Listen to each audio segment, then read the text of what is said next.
حدود وارد بالكتب الحين تبي تشوفونه، ذاكرين يقول لك ياتي من اعالي الحجاز، ياتي من الغور. الحين بتشوفون بالمراجع، ابو صالح اعترض عليه، الحين بتشوف المراجع كون العلماء المسلمين يذكرون انه من الحجاز، احنا ما لنا حق نقول لا انه هذا من نجد.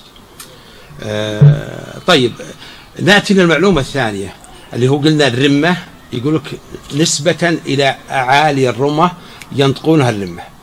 اذهبوا واتصلوا علي واحد من الحليفه واسالوهم، والجاي اسال اي واحد من عقرة صقور من البعايث بحايل، اتصل عليه قل يا اخي انتم وش تسمون الوادي؟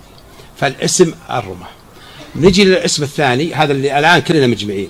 نجي للاسم الثاني اللي حققته بعام 29 كتبت عنه بالصحافه ومجله الفيصل، وهو اعترض عليه الشيخ العبودي. استشهد بيت، طبعا ذكر انه شعر ومو بشعر، رجز، وقال انه هذا الرمه بالتخفيف وما يحق لنا نقول بالتشديد الرمه. فهذا مو بصحيح. ليش؟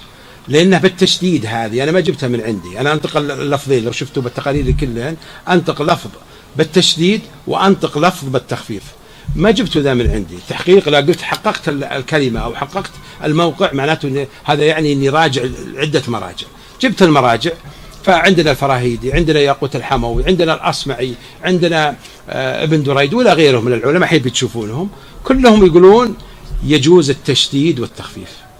فأي حق أعطانا احنا كباحثين متأخرين نجي ونحكم ونقول لا من اللي قال لك انه بالتشديد، او تصفنا بصفات اخرى البعض من المتعلمين او غيرهم.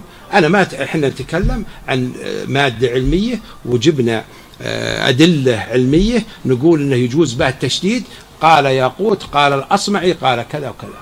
إذا ما يحق لك إلا تجيب دليل.